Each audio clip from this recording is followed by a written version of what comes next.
ಪಾಂಡವಪುರ ಪಟ್ಟಣದ ಪುರಸಭೆಯ ಸಭಾಂಗಣದಲ್ಲಿ ಜನಗಣತಿ 2027ರ ಪಟ್ಟಣ ವ್ಯಾಪ್ತಿಯ ಗಣತಿದಾರ ಶಿಕ್ಷಕರಿಗೆ ತರಬೇತಿ ನಡೆಯಿತು.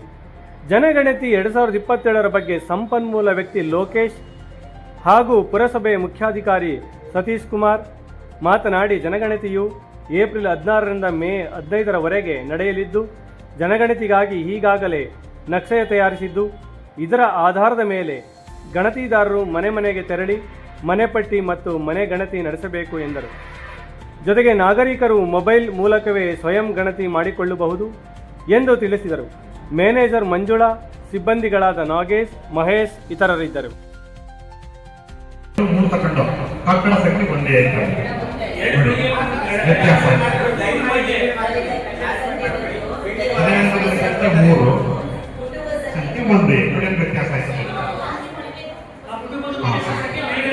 ಅದೊಂದು ಮಾತ್ರ ಕೊಡ್ತೀವಿ. ಅಲ್ಲಿ ಎರಡಕ್ಕೆ ಮಾಸ ಬೇರೆ ಕೊಡ್ತಾರೆ.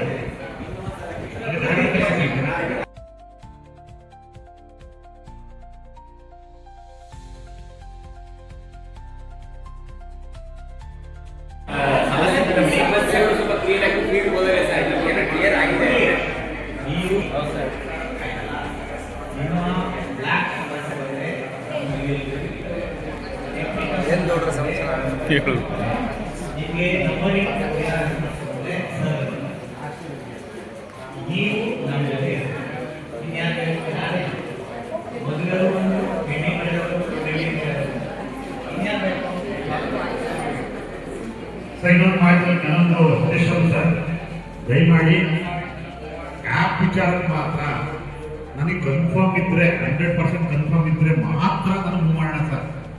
ಈಗ ನಾವು ಬಂದು ಒಂದ್ಸರಿ ಲಿಂಗಾಜ್ ಡಿಸ್ಕಸ್ ಮಾಡ್ಕೊಂಡು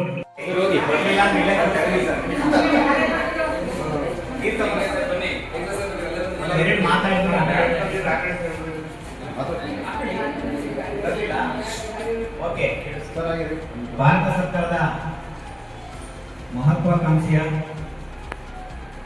ಮನೆಗಣತಿ ಮತ್ತು ಜನಗಣತಿ ಈಗಾಗಲೇ ನಾವು ಪೂರ್ವಭಾವಿಯಾಗಿ ತರಬೇತಿಗಳನ್ನು ಪಡೆದುಕೊಂಡಿದ್ದೀವಿ. ಅದೇ ರೀತಿಯಲ್ಲಿ ಮನೆಗಣತಿ ಮತ್ತು ಜನಗಣತಿಗೆ ಬೇಕಾಗಿರ್ತಕ್ಕಂಥ ಪೂರ್ವಭಾವಿಯಾಗಿ ಪಡೆದುಕೊಂಡಂಥ ತರಬೇತಿನಲ್ಲಿ ಮತ್ತೆ ಈಗಾಗಲೇ ಇಲ್ಲಿ ಹಂಚಿರುವಂಥ ಬ್ಲಾಕ್ಗಳಲ್ಲಿ ಏನಾದರೂ ಸಮಸ್ಯೆಗಳಿದ್ರೆ ಅದನ್ನು ನಿವಾರಣೆ ಮಾಡಲಿಕ್ಕೋಸ್ಕರ ಇದುವರೆಗೂ ಕೂಡ ಸಭೆಯನ್ನು ಮಾಡಿದ್ವಿ. ಎಲ್ಲರೂ ಕೂಡ ಆ ಸಭೆಯಲ್ಲಿ ನಮಗೆ ಕ್ಲಿಯರ್ ಆಗಿದೆ ಅಂತ ಹೇಳಿದ್ವಿ. ನಾವು ಇಂದಿನಿಂದ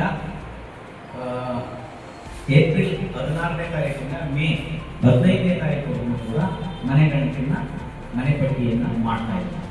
ಇವತ್ತು ನಾವು ಸ್ಟಾರ್ಟ್ ಮಾಡಬೇಕಾಗಿರೋದ್ರಿಂದ ಎಲ್ಲರೂ ಕೂಡ ಇಲ್ಲಿ ಸೂಪರ್ವೈಸರ್ಸ್, ಎನ್ಯುಮರೇಟರ್ ಮತ್ತು ನಮ್ಮ ಟ್ರೈನರ್ ಮತ್ತು ಟೆಕ್ನಿಕಲ್ ಅಸಿಸ್ಟೆಂಟ್ ಎಲ್ಲರೂ ಸೇರಿ ಇವತ್ತು ಒಂದು ಇನಾಗ್ರೇಷನ್ ಮಾಡಿ ಹೊರಡಬೇಕು ಅಂತ ಹೇಳಿ ನಾವು ನಿರ್ಣಯ ಮಾಡಿ ಗಿಡಕ್ಕೆ ನೀರೆರೆಯುವ ಮೂಲಕ ಒಂದು ಇನಾಗ್ರೇಷನ್ ಮಾಡ್ತಾ ಇದ್ದೀವಿ. ಎಲ್ಲರೂ ಕೂಡ ಕೈ ಜೋಡಿಸ್ಬೇಕು ಅಂತ ಹೇಳಿ ಎಲ್ಲರಲ್ಲಿ ವಿನಂತಿಯನ್ನು ಮಾಡಿಕೊಡ್ತೇನೆ.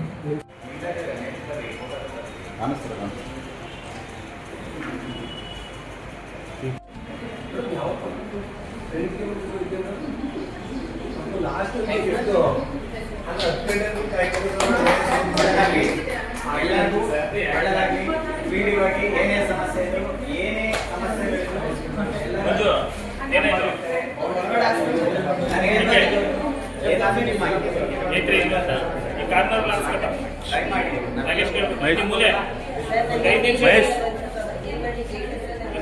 ಮಾತಾಡ್ತಿದ್ರು